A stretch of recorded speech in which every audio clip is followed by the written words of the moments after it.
और ये क्या आपका वास्तविक गहराई बटे आभासी गहराई।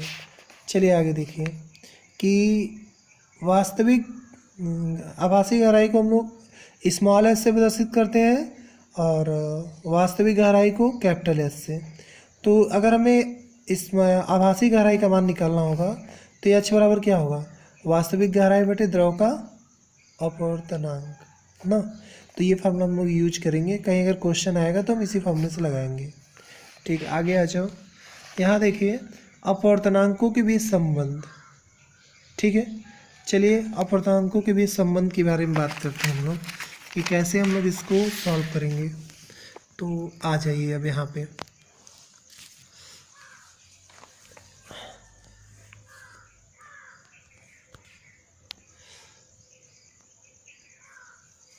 ये देखिए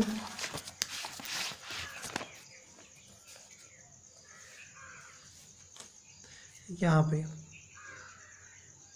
ये हमारा ये माध्यम है और ये कौन सा माध्यम है, ये वायु है।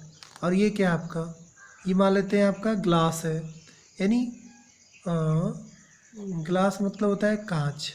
ठीक है, आप ध्यान से देखो कि जब प्रकाश वायु से किस में आएगा, ग्लास में, तो इसके लिए हम लोग क्या लेंगे कि ANG। ठीक है, लेकिन जब ग्लास से वायु में जाएगा तब ये GN हो जाएगा। ठीक है, चलो अब स्नेल का नियम लगाते हैं। तो स्नेल का नियम क्या कहता है, स्नेल का नियम कहता है कि जब हम लोग वायु से ग्लास में आएंगे तो स्नेल का नियम क्या हो जाएगा, साइन I बटे साइन R बराबर ANG। ठीक है, दूसरे में क्या है, जब उलट जाएगा तो ये क्या हो जाएगा, साइन R बटे साइन I बराबर क्या, GNA। अब इन दोनों का आपस में गुणा करो तो देखो यहाँ पे क्या होगा, ये हो जाएगा GNA गुणे ANG। ठीक है, और जब गुणा करेंगे तो ये पूरा कट के कितना आएगा, 1 आ जाएगा। देख लो जैसा कि हमने यहाँ पे लिखा है, जब ये 1 आ जाएगा तो इसको अगर इसके बटन में भेजेंगे तो हमें यही मिलेगा। यानी ये एक अपवर्तनांकों में संबंध हो गया कि जब प्रकाश क्या हो रही है, अगर आपको दे दे कि वायु के सापेक्ष कांच का अपवर्तनांक, और तो पूछेगा कांच के सापेक्ष वायु का बताओ, कांच के सापेक्ष वायु का अपवर्तनांक बताओ। अब आगे आ जाओ। इसी प्रकार अगर 3 माध्यम है तो देखो प्रकाश पहले किस में जाएगी, 3 माध्यम का मतलब क्या, वायु हो गया, ग्लास हो गया और क्या, जल हो गया यानी वाटर हो गया। तो यहाँ पे देखने में पता चल रहा है कि जैसे ही प्रकाश क्या होगी, वायु से किस में जाएगी, ग्लास में जाएगी। ठीक है, फिर ग्लास से जल में जाएगी और फिर जल से किस में आएगी, वायु में आएगी। तो देखो इसी प्रकार हम इन तीनों में भी रिलेशन दिखा सकते हैं और इस पर क्वेश्चन भी लगा सकते हैं हम लोग। ठीक है, तो चलो उसके बारे में और आगे पढ़ते हैं, हम लोग क्वेश्चन लगाते हैं।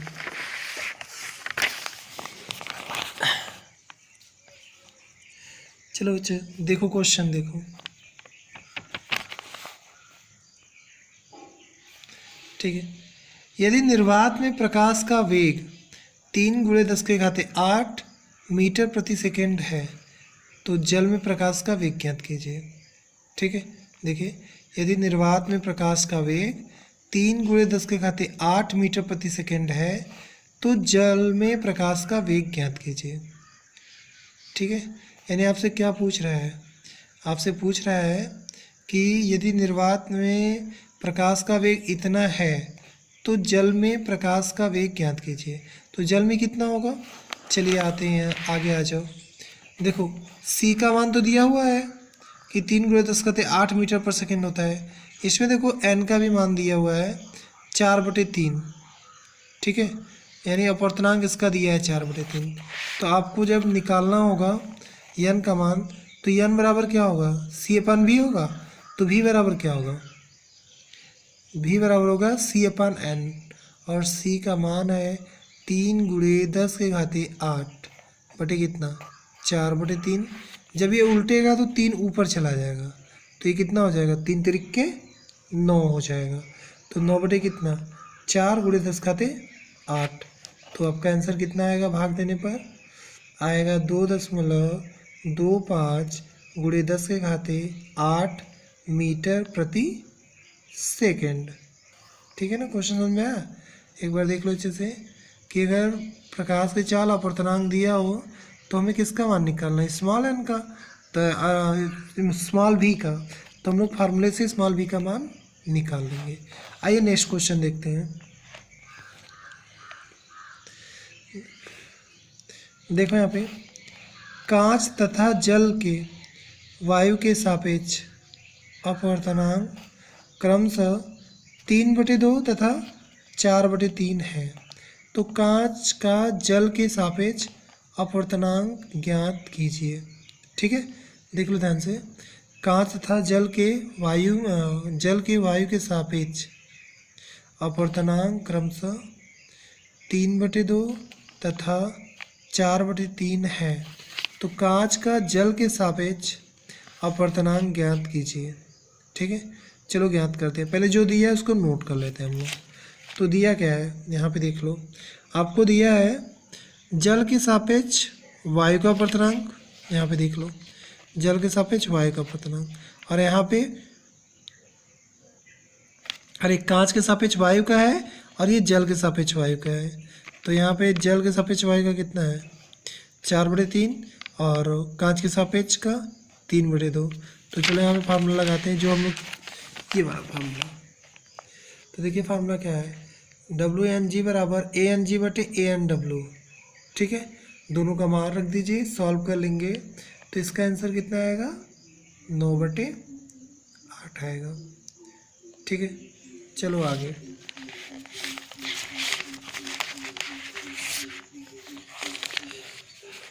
प्रकाश के अपवर्तन पर आधारित कुछ घटनाएं। ठीक है, चलो अब अपवर्तन जो प्रोसेस हम लोग पढ़े हैं उस पर कुछ घटनाओं के बारे में हम लोग डिस्कस करते हैं। ठीक है, ये घटनाएं कौन सी हैं आइए देखते हैं। चलो देखो ध्यान से, पहला है रात्रि में तारों का टिमटिमाना। ठीक है, तो देखो रात्रि में जो तारे टिमटिमाते हैं उनका मेन कारण क्या है, अपवर्तन है। और टिमटिमाने का जो कारण है वो आपका ताप पे निर्भर करता है। उनका ताप जो होता है हमेशा चेंज होता रहता है, इसलिए वो आसमान में हमें टिमटिमाते हुए नज़र आते हैं। ठीक है, तो अगर आपसे कहीं एग्जाम में पूछ ले कि तारों का रात्रि में टिमटिमाना किस कारण पर आधारित है, यानी किस घटना पर आधारित है, तो किस घटना पर आधारित होगा, ये आपका है अपवर्तन पे। ठीक है, नेक्स्ट आ जाओ। नेक्स्ट क्या है, सूर्य का वास्तविक सूर्योदय से पहले, यानी सूर्य का निकलने से पहले और डूबने से पहले, ठीक है, क्या दिखाई देना, लाल दिखाई देना या सिंदूर कलर का दिखाई देना, ये है। तो चलो बच्चों जानते हैं कि जो सूर्य होता है वो डूबते और उगते समय कैसे आपको लाल दिखाई देता है, ठीक है, या फिर कैसे आपको सिंदूर कलर का दिखाई देता है। चलो बात करते हैं। हम लोग जानते हैं कि कलर में सबसे अधिक तरंगदैर्घ्य, यानी रंगों में सबसे अधिक तरंगदैर्घ्य जो होता है वो आपका लाल रंग का होता है। किसका होता है, लाल रंग का। और हम ये भी अच्छी तरीके से जानते हैं कि जिसका तरंगदैर्घ्य सबसे अधिक होगा वो हमें दूर से ही दिखाई देगा। कहाँ से दिखाई देगा, दूर से दिखाई देगा। ठीक है, तो चलो यहाँ पे देखो 7 कलर होते हैं जिनका नाम है विवग्योर। क्या नाम है, विवग्योर। तो बैगनी होता है, इंडिगो होता है और ब्लू होता है, ठीक है, ग्रीन होता है, येलो होता है और ऑरेंज होता है और फिर रेड होता है। तो हम लोग जानते हैं कि वायलेट जो होता है वो ज़्यादा फैल जाता है और हमें दूर से दिखाई नहीं देता है। तो इसलिए सूर्य जो होता है, पृथ्वी का आकार जो होता है कुछ चिपटा हुआ है, यानी बीच में दबा हुआ है, किनारों पे फैला हुआ है।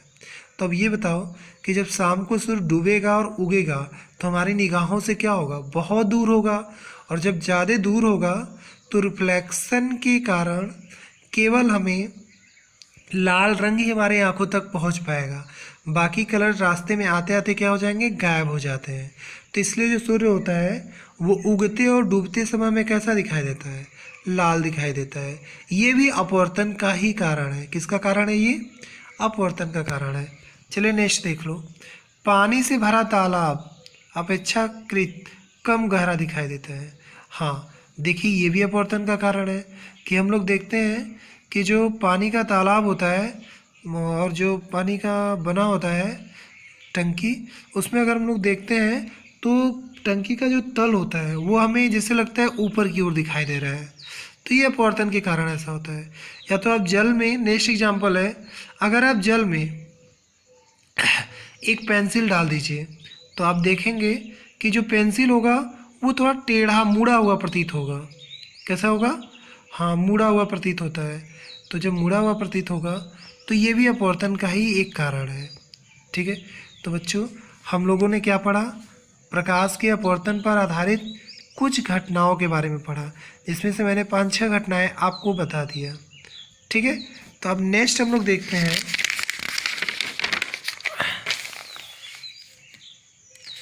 प्रकाश के पूर्ण आंतरिक परावर्तन के बारे में पढ़ते हैं ना।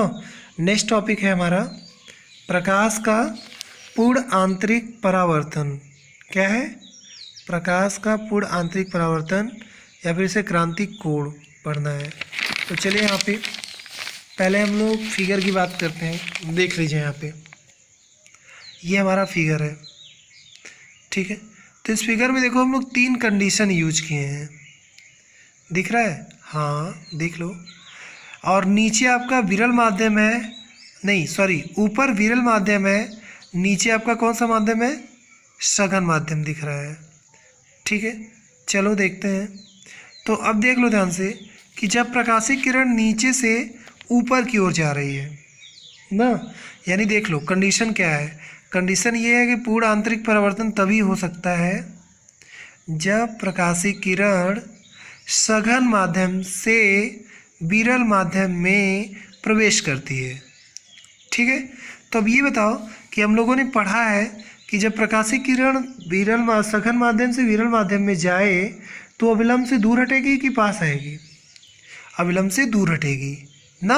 हम लोगों ने यही पढ़ा है कि सघन माध्यम से जब विरल माध्यम में जाएगा तो अविलंब से थोड़ा दूर हट जाता है।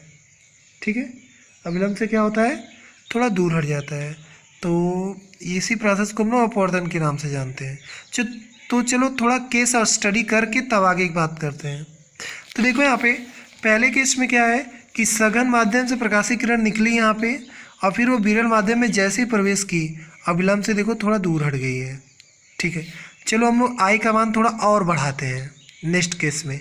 तो जैसे ही आई का मान थोड़ा और बढ़ाते हैं, ये जो हमारी अपवर्तित किरण है वो देखो ये जो आपका मुख्य अक्ष है उसके समांतर हो जा रहा है। इसका मतलब विलंब और इसके बीच में 90 डिग्री का कोण बन जा रहा है। तो यहाँ पे कंडीशन है कि जैसे ही आपतन कोण का मान बढ़ाएं तो एक विशेष आपतन कोण पर आर का मान 90 डिग्री हो जाता है। तो यहाँ पे जो आई होता है, यानी आई का मतलब क्या, आपतन कोण, वो आपका क्रांतिक कोण के बराबर हो जाता है। ठीक है, किसके बराबर हो जाता है, क्रांतिक कोण के। अब ध्यान से देखो तीसरे केस में सबसे इंपॉर्टेंट केस कि अगर आई का मान, यदि आई का मान थोड़ा सा और बढ़ाते हैं तो प्रकाशीय किरण जो होती है वो क्या होती है, टकरा कर सघन विरल माध्यम में न जाकर सघन माध्यम में ही वापस आ जाती है। ठीक है, तो हम लोग क्या पढ़ें, हम लोग यहाँ पे 3 स्थितियाँ पढ़ें। ठीक है, पहला क्या कि प्रकाशीय किरण सघन माध्यम से विरल माध्यम में जब जाएगी तो अविलंब की ओर थोड़ा हट जाती है। ठीक है, दूसरा केस ये है कि जैसे आपतन कोण का मान अगर हम लोग बढ़ाते हैं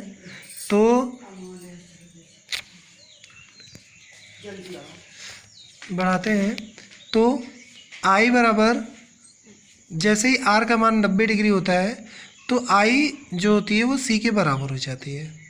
ठीक है ना। नेक्स्ट केस पढ़ते हैं कि जैसे ही हम लोग ये प्रकाशीय किरण डालते हैं सघन माध्यम में आई का मान बढ़ा के, तो एक ऐसा कंडीशन आता है कि ये किरण जो होती है वो विरल माध्यम में न जाके सघन माध्यम में ही वापस लौट जाती है।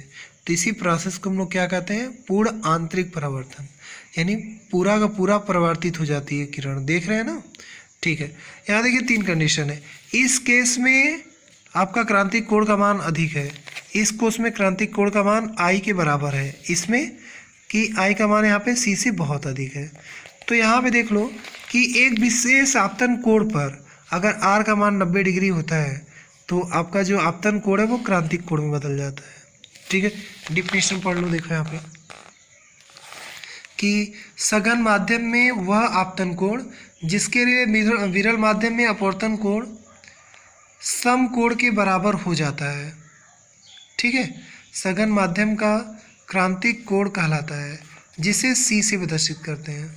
देख लो, सघन माध्यम में बना वह आपतन कोण जिसके लिए विरल माध्यम में अपवर्तन कोण सम कोण के बराबर हो जाता है, तो इसे हम लोग क्या कहते हैं, सघन माध्यम का क्रांतिक कोण कहलाता है, इसे सी से प्रदर्शित करते हैं। चलो इसका फार्मूला देख लेते हैं। देखो यहाँ पे फार्मूला क्या होगा, फार्मूला ये होगा कि जब प्रकाशीय किरण सघन माध्यम से विरल माध्यम में जा रहा है तो यहाँ पे n बराबर क्या लिखेंगे, लिखेंगे साइन आर बटे साइन आई। ठीक है, अब ये देखो कि जब i का मान c के बराबर होता है तो r कितने डिग्री का हो जाता है, 90 डिग्री का हो जाता है। रखते हैं, देखो तो ये हो जाएगा n बराबर साइन 90 डिग्री बटे साइन सी। ठीक है, अभी बताओ साइन 90 का मान कितना हम लोग जानते हैं, तो हम लोग जानते हैं कि साइन 90 का मान जो होता है वो आपका 1 होता है। कितना होता है, 1 होता है। तो ये बताओ n बराबर कितना हो गया, 1 बटे साइन सी। ये देख लो, ये आपका क्रांतिक कोण और अपवर्तनांक में संबंध होता है। बहुत इंपॉर्टेंट है ये कि ये आपका क्या है, या फिर लिख सकते हैं यहाँ पे कि साइन सी बराबर 1/n, तो सी बराबर क्या हो जाएगा, ये हो जाएगा साइन इनवर्स, यानी साइन इधर से उधर जाएगा तो इनवर्स हो जाता है बटे n। अब यहाँ पे ये फार्मूला आपको मिल गया। और ये कौन सा फार्मूला है आपका, है ये फार्मूला है क्रांतिक कोण और अपवर्तनांक के बीच में संबंध है। ये क्या आपका क्रांतिक कोण और अपवर्तनांक के बीच में संबंध होता है। ठीक है, आइए नेक्स्ट क्या है, शर्तें। चलो, अगर अपवर्तन की शर्तों के बारे में बात करें, यहाँ पे देख लीजिए। अगर हम लोग क्या करते हैं, अपवर्तन की शर्तों के बारे में बात करें तो पहली शर्त तो यही है कि प्रकाशीय किरण जो होगी वो सघन माध्यम से विरल माध्यम की ओर ही जानी चाहिए। अगर सघन से विरल में जाएगी तभी आपका पूर्ण आंतरिक परावर्तन संभव हो सकता है। ठीक है ना। नेक्स्ट देखो, सेकेंड कंडीशन क्या है कि प्रकाश का जो आपतन कोण होगा वो क्रांतिक कोण से अधिक होना चाहिए। यानी जो आपतन कोण का मतलब आई का मान है वो सी से क्या होना चाहिए, अधिक होना चाहिए, तभी आपका पूर्ण आंतरिक परावर्तन संभव है। तो अगर हम लोग पूर्ण आंतरिक परावर्तन की डिफिनीशन की बात करें तो आप लिख सकते हैं कि जब हम लोग आई के मान को धीरे धीरे बढ़ाते हैं तो कि प्रकाश की एक स्थिति में यदि आपतन कोण का मान, ठीक है, क्रांतिक कोण से अधिक हो जाता है, यदि आपतन कोण का मान क्रांतिक कोण से अधिक हो जाता है तो प्रकाश का पूर्ण आंतरिक परावर्तन हो जाता है। ठीक है, तो पूर्ण आंतरिक परावर्तन कब होगा, जब आई का मान सी से अधिक होगा। ठीक है ना। चलो एग्जाम्पल के बारे में बात करें कि पूर्ण आंतरिक परावर्तन के एग्जाम्पल्स क्या क्या होते हैं, यानी उदाहरण क्या है। तो उदाहरण में देख लो, पहला पॉइंट है रेगिस्तान में मरीचिका कैसे बनता है। ठीक है, चलिए मरीचिका का नाम शायद आप लोगों ने सुना होगा हाई स्कूल में, कि जब हम लोग पढ़े होंगे वहाँ पे तो हमने बताया था कि मरीचिका कैसे बनता है। जैसे हम लोग जानते हैं कि ये बनता है नहीं, बस एक आभास होता है, हमें दिखाई देता है। ठीक है, एक्चुअली में होता है नहीं, केवल ये प्रकाश के अपवर्तन के कारण हमें दिखाई देता है, पूर्ण आंतरिक परावर्तन के कारण। तो चलिए यहाँ पे देखते हैं कि जैसे हम लोग जब दोपहर में घर से निकलते हैं तो हम लोग देखते हैं कि रोड पे हमें पानी चमकता हुआ दिखाई देता है। ठीक है, रोड पे क्या होता है, हमें पानी चमकता हुआ दिखाई देता है, लेकिन जैसे ही हम लोग पास पहुंचते हैं वो पानी क्या होता है, गायब हो जाता है। ठीक है, तो रोड पे जो पानी हमें दिखाई देता है वो प्रकाश के पूर्ण आंतरिक परावर्तन के कारण दिखाई देता है। ठीक है, तो और इस प्रक्रिया को हम लोग क्या कहते हैं, मरीचिका कहते हैं, और इसे भ्रम भी कहते हैं, मतलब भ्रम होता है ये। और ये रेगिस्तान में जैसे बालू वालू में बहुत तेज़ी से बनता है, बालू में चमकता है बालू, तो बालू पे जब प्रकाशीय किरणें बनती हैं तो वो पानी जैसा दिखाई देती हैं, चमचमाती हैं। ठीक है, ठीक, आगे देखो, ठंडे प्रदेशों में मरीचिका का बनना। नेक्स्ट है जल में परख नली का चमकीला दिखाई देना, ये भी आपका पूर्ण आंतरिक परावर्तन कारण होता है।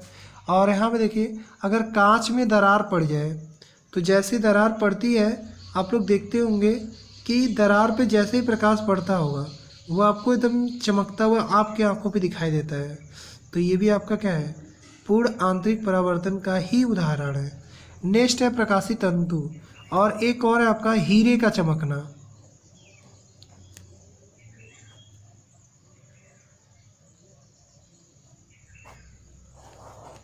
ठीक है, चलो देखो यहाँ पे हीरा कैसे चमकता है। तो हम लोग जानते हैं कि जैसे जब हीरे पे प्रकाशीय किरण पड़ती है तो वो क्या होता है, काफ़ी तेज़ी से चमकने लगता है, क्योंकि हीरे में प्रकाश का पूर्ण आंतरिक परावर्तन होता है, तभी जो प्रकाशीय किरणें होती हैं वो उसमें चमकती हुई नज़र आती हैं। ठीक है, तो ये हमारा था सेकेंड यूनिट, जिसमें हम लोगों ने क्या पढ़ा, जिसमें हम लोगों ने पढ़ा प्रकाश के अपवर्तन के बारे में, पूर्ण आंतरिक परावर्तन के बारे में, उसके एग्जाम्पल्स के बारे में हम लोग पढ़े। ठीक है, तो हमारा ये जो चैप्टर है प्रकाश का वो खत्म हो गया। ठीक है, अब आपको आगे अपना न्यू चैप्टर पढ़ना है जो थोड़ा अलग है पीछे वाले चैप्टर से। ठीक है, अभी ये जितना आप लोग पढ़े हैं वो सारा का सारा आपको कहाँ से मिलता जुलता प्रतीत हो रहा है, सब आपका हाई स्कूल से बना है। ठीक है, यानी ये हाई स्कूल का पिछला चैप्टर है जो आपको यहाँ से मिलेगा। तो आज के लिए इतना ही, थैंक्स।